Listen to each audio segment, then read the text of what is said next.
Bonjour à tous, ici Manon Fabre. Bienvenue sur ma chaîne, où on explore ensemble le monde des aliments, leur composition et les critiques qui en découlent. Si vous voulez mieux comprendre ce que vous mangez et faire des choix éclairés, n'hésitez pas à vous abonner pour rester informé. Prêt à découvrir? C'est parti! Bonjour à tous, aujourd'hui, je vais aborder un sujet qui nous concerne tous, surtout en cette saison de cueillette des champignons. Depuis le 1er septembre, plus de 60 intoxications ont été enregistrées, et il est crucial de comprendre les risques associés à cette activité.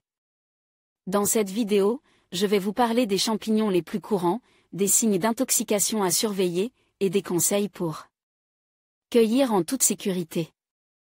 Restez avec moi pour en apprendre davantage et éviter les mauvaises surprises lors de vos sorties en forêt. Cueillette des champignons, plus de 60 intoxications enregistrées depuis le 1er septembre. Alors que la saison des champignons a débuté, l'Agence nationale de sécurité sanitaire de l'alimentation rappelle que la vigilance est primordiale pour éviter des intoxications, parfois mortelles. C'est un sujet bien de saison, et une activité qui ravit de nombreuses familles. Avec l'automne, vient la cueillette des champignons dans les sous-bois. Mais comme chaque année, le manque de connaissances et de vigilance peut avoir des conséquences graves.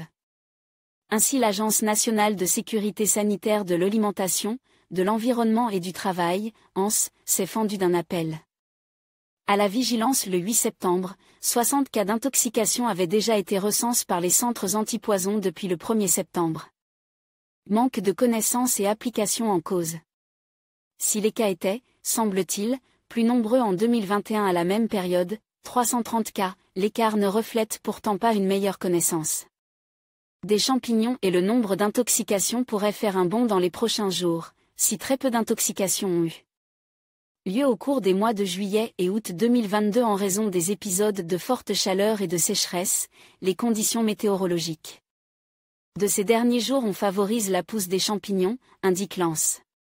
Ces intoxications résultent notamment de deux causes, la confusion d'une espèce comestible avec une espèce toxique et la consommation de champignons comestibles mais en mauvais état ou mal cuits.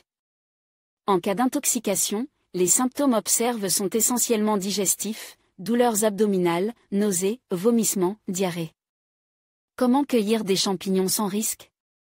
Les conseils sont à rappeler chaque année pour éviter les situations dangereuses. Ramassez uniquement les champignons que vous connaissez parfaitement. L'agence rappelle que certains champignons hautement toxiques ressemblent beaucoup aux espèces comestibles, ne pas consommer les champignons récoltés, en cas de doute même minime. Faire contrôler votre cueillette auprès d'un pharmacien ou d'une association de mycologie, ne jamais donner à manger les champignons que vous avez cueillis à de jeunes enfants, ne pas consommer de champignons identifiés au moyen d'une application de reconnaissance de champignons sur smartphone, en raison du risque élevé d'erreur.